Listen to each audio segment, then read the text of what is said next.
Well, Victoria, I have to go. I know. Paano? Hintayin kita sa linggo. All right.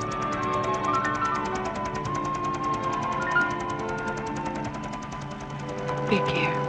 You too.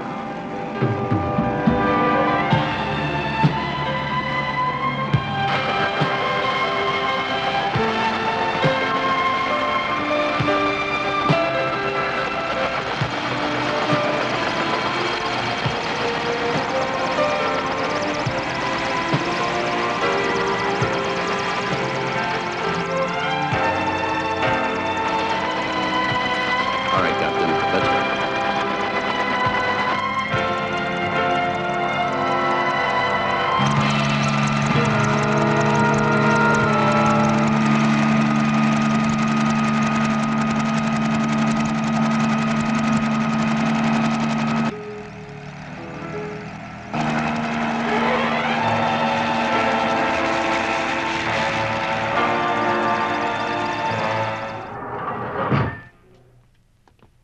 Ito ang office namin.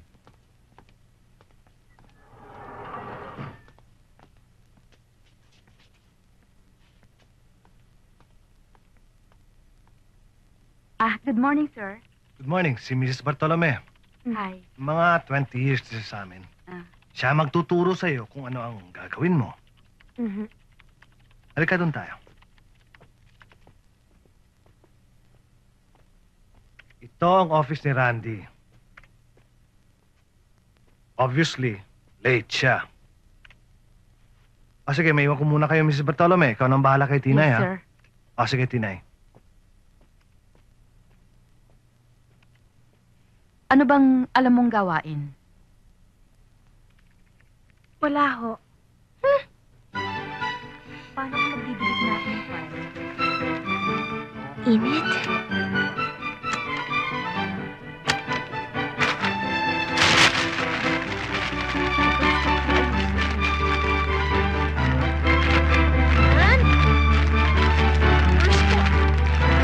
Biyano ka ba? Masyado na ako nadedehado.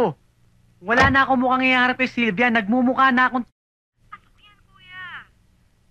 Ang hirap naman kasi sa'yo, lahat pasok eh. Bakit kaya hindi mo na lang sa akin sabihin kung anong problema nito para hindi na ako mabigla? Wala ko yan. Super okay si Lisa. Eh paano kung paano? Hi. Sorry to keep you waiting. Lisa? Yeah. Okay lang yun. Hello. Buhay pa pala ang Diyos. Sige, sige. Bye-bye. Hi, I'm Hi. Randy.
Ate, Bakit? Anong kailangan mo? wala lang. Gusto lang sana kitang kamustahin. Medyo matagal-tagal na rin kasi tayong Hindi ako mabuti. Habang buhay na siguro akong ganito. Ate, pinahihirapan mo lang yung sarili mo sa ginagawa mo eh. Ako naman ang nahihirapan. Ate, pareho tayo na wala ng anak. Wala na sa akin si Marco pero wala akong ibang magawa kundi tanggapin yun. Alam ko masakit pero yun ang dapat. Kailanman, hindi ko matatanggap ang nangyari sa anak ko dahil sa pagpapabaya ng mga taong inaasahan ko. Sinisisi mo ako? Ha? Hindi na sana sasama si Justin noon. Pero nangako ka sa akin. Sabi mo, ate, akong bahala. Ako ang bahala. Pero hindi mo ginawa. Alam mo, nag-iisang anak ko si Justin. Nag-iisa.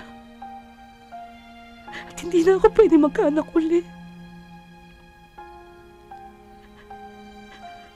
Pinabayaan mo ang anak ko.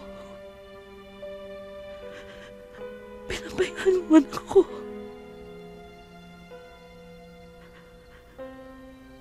Nagpabaya ba ako sa'yo, Lisa?